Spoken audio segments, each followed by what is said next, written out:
Da igreja capaz do Senhor, amém? Amém. Bom dia. Bom dia. Glória a Deus por mais uma manhã. Agradecer e engrandecer ao nome de Deus, que esse é o nosso chamado. Peço que os irmãos abram no livro de Marcos, capítulo 5, a partir da parte B do versículo 14, que tem por título: Os Gerasenos rejeitam a Jesus.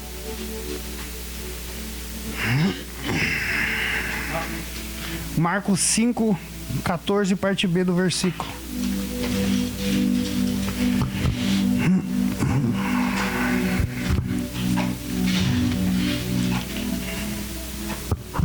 Todos acharam?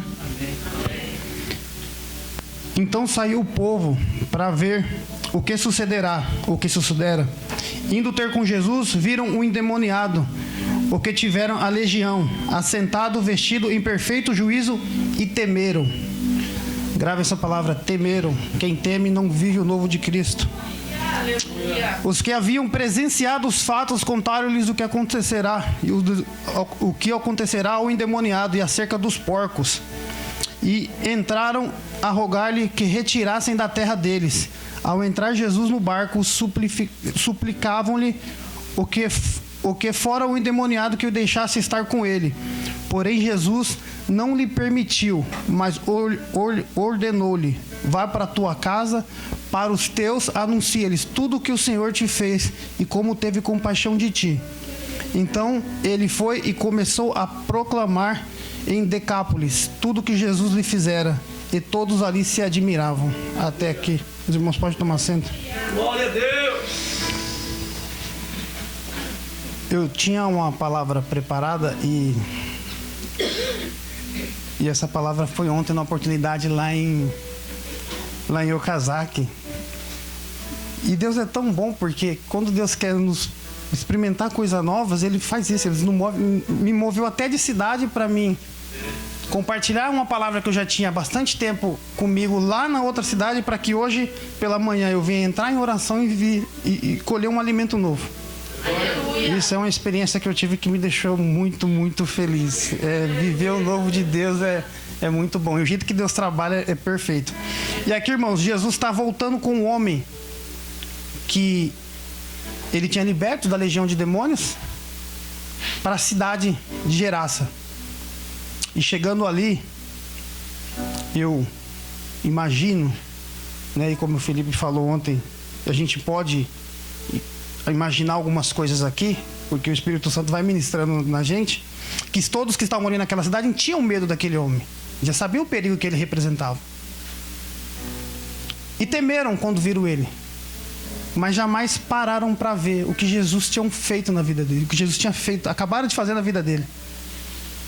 E ao temer, eles deixam de viver o que Jesus tinha para aquele povo, que é o que eu creio, que Jesus queria que aquele povo visse aquela obra que foi feita e através daquele homem edificar aquela cidade. Mas não, eles preferiram se atentar no que iam perder, ou no que perderam, que foram os porcos que caíram no precipício.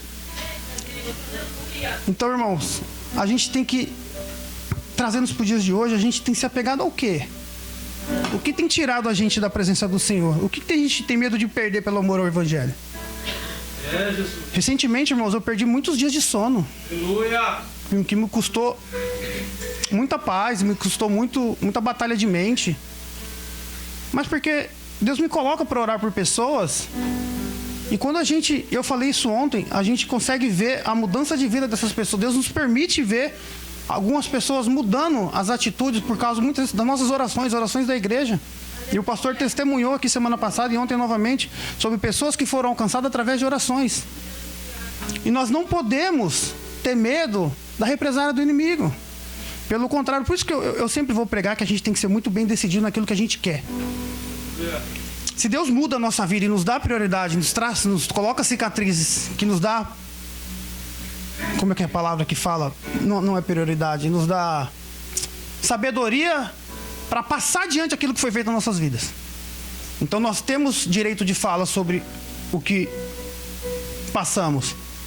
Me aconteceu um caso recente na fábrica, onde um rapaz viu eu falando de casamento e chegou até mim falando assim: nossa, eu tô aconselhando um casal que tá se separando. Foi até um casal que eu pedi oração no grupo. E ele, há um tempo atrás, tinha falado pra mim que sempre foi solteiro, não foi criado pelo pai, somente pela mãe, e nessa hora eu intervi, porque nós temos que ter essa ousadia de intervir. Eu falei: mas com que propriedade você tem para aconselhar uma pessoa que está se separando? Você é casado? Não.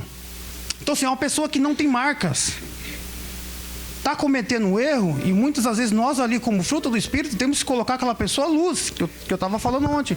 Se Jesus coloca a luz na gente, a gente não pode pegar essa luz e esconder debaixo de um vaso, que a Bíblia diz o alqueire, né? Que é um cesto que se esconde, que a gente muitas vezes quer esconder a luz que Deus coloca na gente. E eu ali tive a oportunidade de trazer algo novo para a vida daquele rapaz. Pregar ali, como falou, é uma semente que foi plantada. Então, passado algum tempo, esse rapaz, ele começou a sentir um pouquinho de sede, já pela palavra. E todo dia ali eu vim injetando um pouquinho. Só que a gente tem que parar também com o imediatismo. A gente quer falar muito, e eu já passei por isso, a gente quer falar de Jesus para uma pessoa hoje, ou muitas vezes alguém que está fora, está afastado, e achar que é no nosso tempo que a pessoa vai vir. É na hora que a gente quer. E não é. A gente pode apressar o processo perante as orações que nós façamos, perante ao jejum, perante a busca. E semente, irmãos, é algo muito bom, porque a gente nunca sabe quem é a pessoa que vai entrar ali como terra fértil, que a gente vai plantar semente e ela vai para Decápolis, em 10 cidades, e vai anunciar o Evangelho. Então nós precisamos estar firmes, cheios do Espírito, deixar o Espírito Santo ministrar sobre a gente, para que a gente não venha aqui e abra a boca para falar o que a gente quer, mas o que o Espírito do Senhor nos manda dizer. Então, eu creio que esse povo da cidade de Gerácio, eles perderam muito ao se apegar só ao que tinham perdido, ou só pelo medo daquele homem estar voltando para aquela terra. Mas jamais vivenciaram o novo, porque aquele homem, eu creio que estava cheio da presença, e a Bíblia fala que, no final do texto, que todos se admiravam que Jesus tinha feito por eles, nas 10 cidades que ele foi pregar o Evangelho. Então, irmãos, que nós possamos nos admirar com o que Jesus tem feito nas nossas vidas, e que possamos passar isso adiante. Porque não somos feitos novos vasos, não descemos a casa do olheiro, e todos nós sabemos que é muito difícil quando estamos no tratamento de Deus, para que as marcas que são geradas de nós, a gente esconda elas. Então, que nessa manhã a gente venha refletir, tem muita alma aí fora para a gente buscar, e eu tenho cada vez mais sede de ir atrás dessas almas, mas não para mérito próprio, para que elas vivam um pouco do que eu estou vivendo. E tem um louvor que fala assim, ó: o medo não vai me parar. Eu senti medo, irmão, esses dias. Eu entrei em batalhas de mente que me deixou com muito medo, com medo do amanhã. Mas ao mesmo tempo, experiências com Deus me fizeram ter uma força muito grande para seguir adiante e mostrar que Deus é Deus, Ele continua sendo Deus, Ele está mudando a minha vida, Ele vai mudar, eu já consigo ver um propósito para mim, eu consigo mergulhar nesse propósito. E quando eu falo assim, nossa igreja vai estar cheia, mas é cheia de pessoas da presença. Porque não adianta muitas vezes a gente trazer alguém para a igreja, e é o que eu estava falando ontem, muitas vezes a gente deixa essa alma escapar porque a gente não acompanha. Todas as pessoas têm as suas batalhas de mente. E nós, por tudo que já passamos, inclusive essas marcas que estão geradas agora nesse período turbulento que eu passei, eu creio que é um propósito de Deus muito grande que me gerou um despertar para tratar muito dessas pessoas. E eu creio que vai se cumprir, porque até hoje estar aqui falando já é mais tranquilo para mim. Eu já estive aqui muito trêmulo, e graças a Deus há um processo nisso também. Você entende? Eu estou muito feliz de estar aqui. Eu falei para o pastor, eu tinha pedido para ficar um tempo longe daqui, porque eu precisava acertar minha mente, cabeça, pensamentos muito atrito, muito nervoso.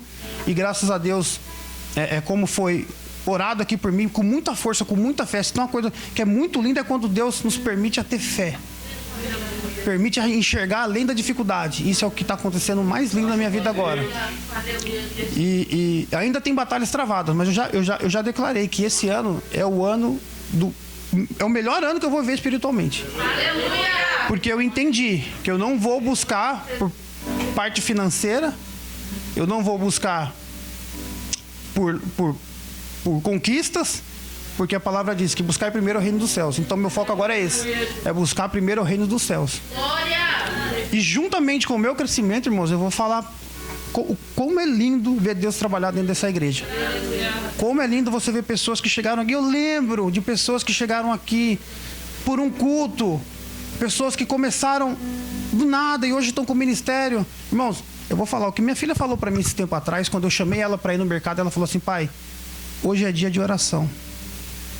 Gente, isso não tem preço, gente. Isso não tem preço. Então, através do ministério da irmã Ana, você vê... Gente, eu não vou citar muitos nomes aqui, porque eu posso ser injusto. Mas ministério de louvor, a gente tem que aprender a reconhecer, gente, o que Deus está fazendo na vida das pessoas. Tem uma família inteira aqui em cima tocando. Nós precisamos reconhecer uns aos outros, como Deus tem feito na nossa vida. A humildade nos faz chegar em lugares incríveis, gente. Eu vi ontem o Felipe falando sobre ingratidão. Quanto foi fácil discernir aquela palavra que ele estava pregando, quanto foi gostoso de ouvir aquilo. A gente precisa começar a reconhecer o que é bom. As pessoas que sobem aqui com uma força, pessoas que têm cicatrizes, pessoas que têm medos, e vêm aqui com uma força tão grande e falam com propriedade daquilo que vivem. Então que possamos, como igreja, nos fortalecer, aprender a reconhecer uns aos outros, em cada um dos seus ministérios. E eu agradeço a minha oportunidade em nome de Jesus.